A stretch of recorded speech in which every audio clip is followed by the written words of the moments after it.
The Autobiography of Benjamin Franklin, Part 4. Arrival in London, 1757. After arriving in Falmouth, Benjamin Franklin traveled to London with William. They visited Stonehenge and Lord Pembroke's house and gardens. Franklin arrived in London on July 27, 1757. Meeting with Dr. Fothergill. Franklin visited Dr. Fothergill, who believed that the proprietary governors could be persuaded before legal action was taken against the crown.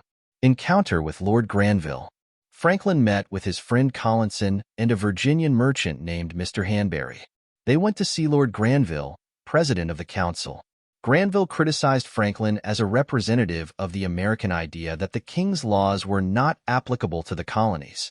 Franklin expressed surprise, citing the charters that allowed assemblies to make the colonies' laws.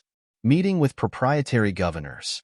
Dr. Fothergill facilitated a meeting between Franklin and the proprietary governors.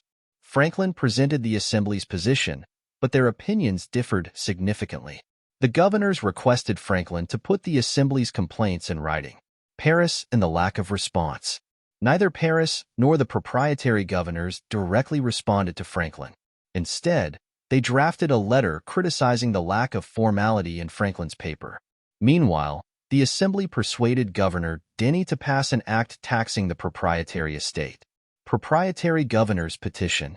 The proprietary governors petitioned the king to oppose a resolution passed in Philadelphia. Both Paris and Franklin hired lawyers to argue their case. Eventually, the assembly's proposal was allowed to pass. Tax Report. A full report confirmed that the tax had been passed in perfect equity. Franklin's service and controversy.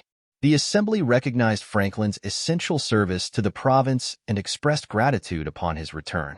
However, the proprietaries were angry with Governor Denny and threatened to remove him from office.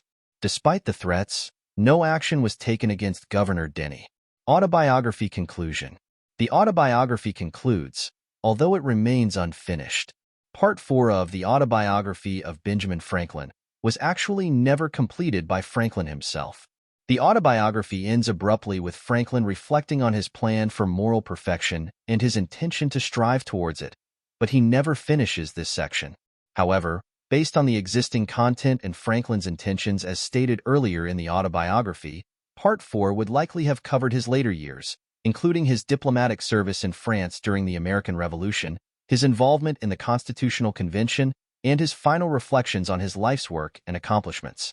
Franklin's emphasis on personal improvement, public service, and his enduring legacy as a statesman and inventor would have likely been central themes in this concluding section.